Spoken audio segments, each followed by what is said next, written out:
सीखने के लिए तो हमारे जीवन में बहुत सारी बातें हैं, लेकिन हम जो एक छोटी सी प्राणी चींटी से सीख सकते हैं ना, शायद हम किसी से भी नहीं सीख सकते हैं।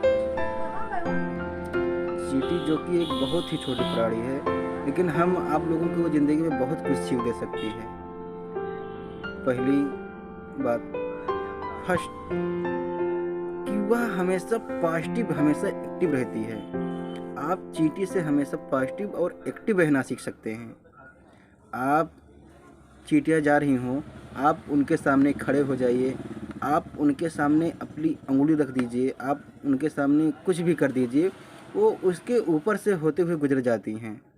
वो आपके रुकने से नहीं रोकती हैं, ना कभी रुकती हैं। आप उनको एक ही शर्त पे रोक सकते हैं, बस आप उसको मार दीजिए बस। बाकी आप कुछ भी कर दीजिए, वो नहीं रुकने वाली हैं, वो ऊपर से इधर उधर से होकर निकल जाएंगे। दूसरी बात, सेकंड, वह कभी भी इतरे बितरे चितरे चलती ही नहीं, वह हमेशा एक डिसिप्लिन में चलती हैं। वह हमेशा डिसिप्लिन में चलती हैं। आप कभी भी चींटी को, सारे चींटियों को एक लाइन में चलते होते देखे होंगे, एक पंक्ति में चलते हुए देखे होंगे। वह कभी भी इधर उधर या इर्छे तिरछे नहीं चल सकती हैं, क्योंकि उनसे हमें एक डिसिप्लिन सीख सकते हैं जो चींटियाँ होती हैं। तीसरा लेसन, कि हम हमेशा आगे के बारे में सोचें। चींटियाँ हमेशा आगे के बारे में सोचती हैं। सर्दी का महीना आता है, वो गर्मी में ही सर्दी जितना उनका पर्याप्त भोजन है वो सारा इकट्ठा करके गर्मी में ही रख लेती हैं। कभी कभी आप देखे होंगे कि वह अपने वज़न से 10 गुना ज़्यादा वज़न लेके चलती हैं, अपने वज़न से 5 गुना 10 गुना ज़्यादा वज़न लेके चलती हैं, और वह हमेशा इकट्ठा करके रखती हैं ताकि हमें आगे भविष्य में कोई दिक्कत ना हो,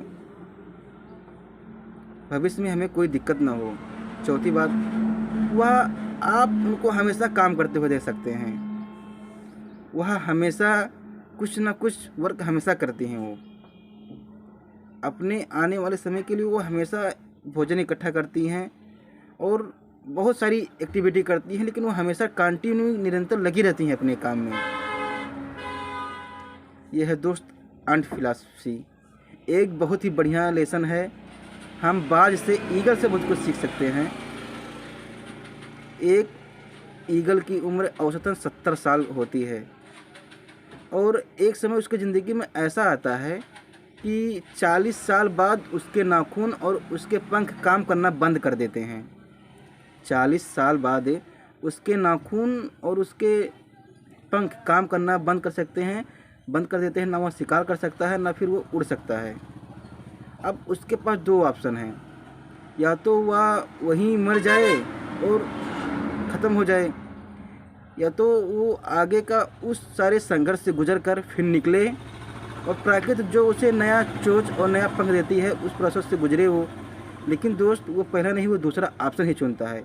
वो दर्द झेलता है, वो उस खून को बहते हुए देखता है। वह 6 महीने तक इस प्रोसेस में लगा रहता है। वह दूर कहीं ऊंचे एक पर्वत पर चला जाता है।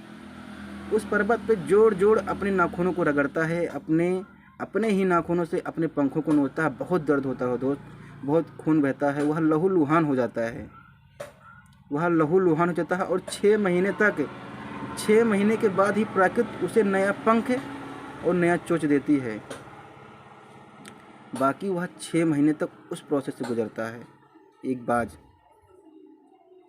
और 6 महीने के बाद वह अपनी 30 साल की ज़िंदगी फिर वह शुरू से ऐश आराम से जी सकता है। अब सोचिए दोस्त, अपने ही नाखूनों से अपने पैरों को रगड़ता होगा, कितना दर्द होता होगा उसे, लेकिन वह उस प्रोसेस से गुजरता है, क्योंकि उसके बाद उसके जीवन में एक नया सवेरा है, एक नई ज़िंदगी है।